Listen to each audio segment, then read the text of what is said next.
Hey guys, तो इस video में हम लोग देखने वाले हैं सम ऑफ टू एरेज।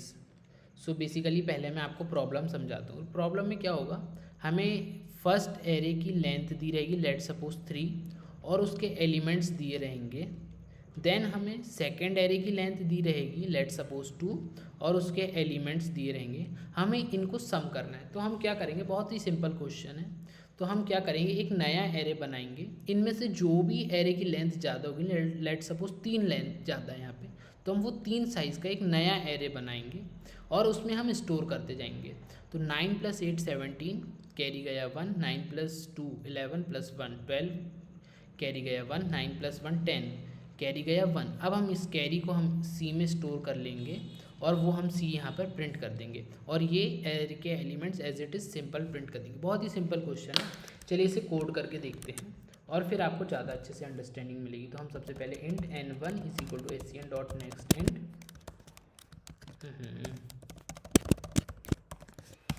और हम यहाँ पे एक एरे बना लेते हैं arr a1 = int new int length क्या होगी उसकी n1। Similarly int n2 = scn.next int, और यहाँ पर हम सेकेंड एरे बना लेते हैं n2 लेंथ का। अब हमें क्या करना है, ए जो हमें एरे की लेंथ मिलेगी उसके जस्ट बाद हमें एरे के एलिमेंट्स मिलेंगे।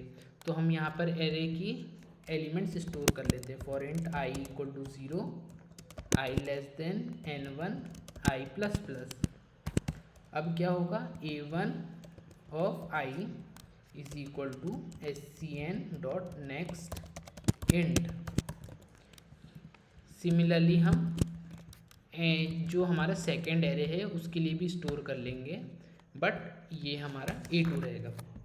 तो हमने इस तरीके से हमारे दोनों एरे के एलिमेंट्स स्टोर कर लिए।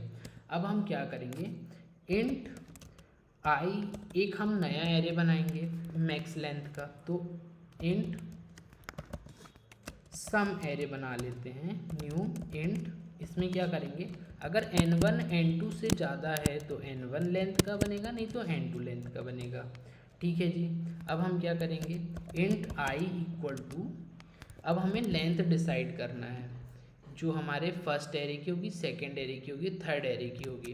तो int i = arr a1.length -1, int j = a2.length -1, int k = sum.length -1। ठीक है जी। अब हम क्या करेंगे, वाइल k > 0, मतलब कि हम यहाँ से एक बाई एक लेंथ इधर मूव करते जाएंगे। ठीक है जी। तो क्या करेंगे, हम यहाँ पे एक कैरी बना लेते हैं, इंट कैरी = 0। अगर यहाँ पे हम अब क्या करेंगे, इंट एक डिजिट बना लेते हैं, d = कैरी, उसमें कैरी स्टोर कर देते हैं। अब क्या करेंगे, इंट अगर i > 0 है तो हम क्या करेंगे, d + arr of i, sorry a1 of i। ठीक है जी। यहाँ पे इफ होगा। सिमिलरली इफ j > 0 है तो क्या करेंगे, d + a2 of j। हमने ये दोनों एलिमेंट्स को प्रेस कर दिए, 9 + 8 17, और अब हम क्या करेंगे ये हमने d में स्टोर कर दिए। अब इंट c = d/10, तो जो हमारा कैरी आया वो हमने इसमें कर लिए। Int d = d modulus of 10, तो जो हमारा रिमाइंडर आया वो हमारा d में स्टोर हो गया। अब हम क्या करेंगे, सम ऑफ k, मतलब कि केथ प्लेस पर, इस वाली प्लेस पर हम उसका सम स्टोर कर देंगे, = d। तो ये हमने कर दिए। यहाँ पर इंट नहीं आएगा क्योंकि हमने ये पहले ही डिफाइन कर चुके हैं। ठीक है जी, ये हमने स्टोर कर दिए। अब हम क्या करेंगे, i - j k तीनों को डिक्रीज़ कर दिया। अब हम क्या करेंगे, अब हम प्रिंट करेंगे। तो हमने क्या डिसाइड करे थे कि अगर कैरी है तो हम कैरी को प्रिंट करेंगे, मतलब कि 1, फिर 0 2 7 जो कि एरे के एलिमेंट्स हैं।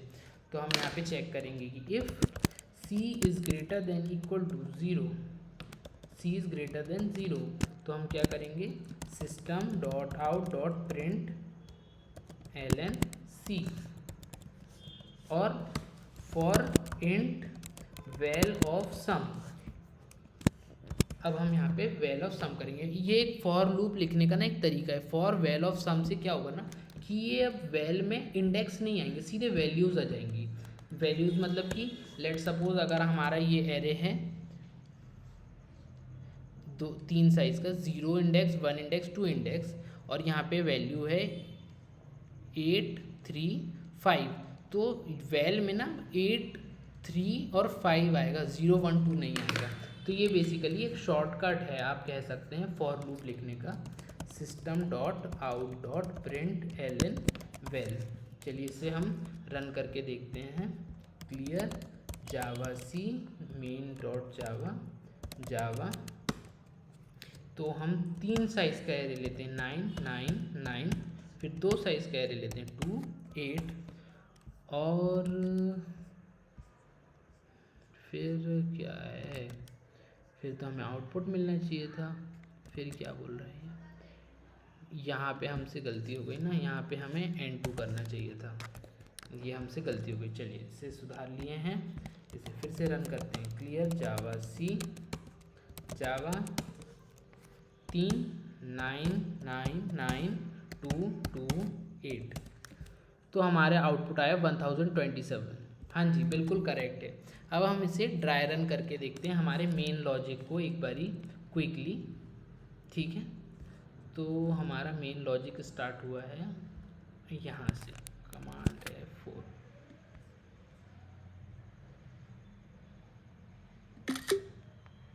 ठीक है, तो मैं इसे क्लियर आउट करता हूँ और इसे लेके चलता हूँ, और इसे मैं कर लेता हूँ थोड़ा सा छोटा, और इसके ऊपर का थोड़ा सा ये है।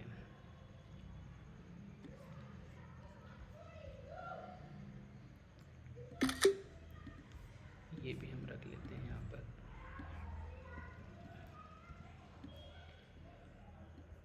ठीक है, सो अब चलिए देखते हैं क्या है ये। हमने यहाँ पर n1 equal to 3 equal to 9 9 और 9 लिए थे, n2 equal to 2 equal to 28 लिए थे। तो हमने क्या करे, i और j में i is equal to a1 dot length minus 1, मतलब कि n1 की लेंथ है 3, तो 2 स्टोर कर लिए, और j में हमने कितना स्टोर कर लिए, a2 डॉट लेंथ माइनस 2 मतलब कि 1, और k में हमने स्टोर करे सम की लेंथ, और हमने सम कैसे निकाले थे, ये दोनों का मैक्स आउट। तो सम में हमने क्या स्टोर कर लिए, जो कि है हमारा k में हमने 2 स्टोर कर लिया। अब देखिए एक वाइल का लूप चलेगा, while k greater than equal to 0, मतलब कि जब तक 2 जो है वो 0 से बड़ा रहेगा। तो हम क्या करेंगे, d equal to C, initial value हमने c की कितनी ली है 0, तो इनिशियली c इक्वल टू है हमारा 0। तो d में हमने फर्स्ट इटरेशन के लिए, ये हमारी फर्स्ट इटरेशन हो जाएगी, टोटल हमारी यहाँ पे 3 इटरेशन होगी, तो मैं यहाँ पे 3 को बना लेता हूँ। तो फर्स्ट इटरेशन में c इक्वल टू 0 है, तो d इक्वल टू कितना कितना हो जाएगा, d में हमने सबसे पहले ARR ऑफ 1 को सम करे, तो हमने क्या करे, ये है हमारा ARR ऑफ i, तो 9 को सम करे तो d हो गया 9। फिर हमने उसमें 8 को सम करे, इस लाइन पर जाके हमने 8 को सम करे, तो 9 प्लस 8 d हो गया हमारा 17। अब 17 के बाद हमने c में कितना स्टोर करे, c में हमने 1 स्टोर करे, तो यहाँ पर हमारा c कितना हो गया फर्स्ट इटरेशन में 1, और d हो गया 7 हमने क्या करे, जो हमारा ये वाला एरे 3 लेंथ का, उसमें हमने यहाँ पे 7 स्टोर कर दिया, और 1 हमारा कैरी फॉरवर्ड हो गया इस वाली इटरेशन की, और सबको हमने 1 1 से माइनस कर दिए। तो अब हमारा i हो गया 1, j हो गया 0 और k हो गया 1। ये हो गई हमारी फर्स्ट इटरेशन। सेकेंड इटरेशन के लिए c हमारा कितना हो गया 1, d में अब हमने वापस से कितना ऐड करें, 1 प्लस 9 10, फिर d में जब इसके लिए चलेगा तो हमारा d कितना हो जाएगा 10 + 2 12। अब इस वाले लूप यहाँ पे क्या होगा, सी वापस से हमारा कितना हो जाएगा 1, और डी कितना हो जाएगा हमारा, डी हो जाएगा हमारा 2।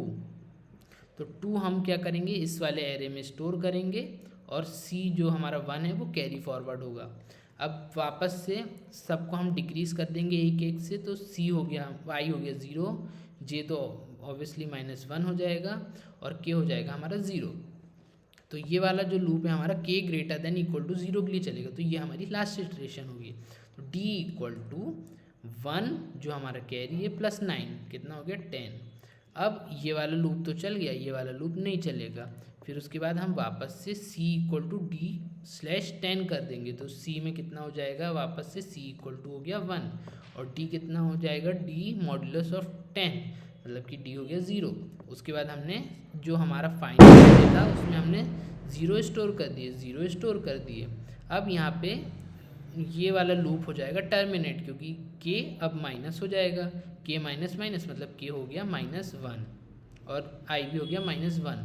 तो अब ये लूप नहीं चलेगा, ये लूप हुआ टर्मिनेट। अब हम यहाँ पर देखेंगे क्या c 0 से बड़ा है भाई, हाँ बड़ा है, तो हमने क्या करें 1 को प्रिंट करें, फिर हमने एज इट इज़ जो एरे के एलिमेंट से 0 2 7 वो प्रिंट कर दिए।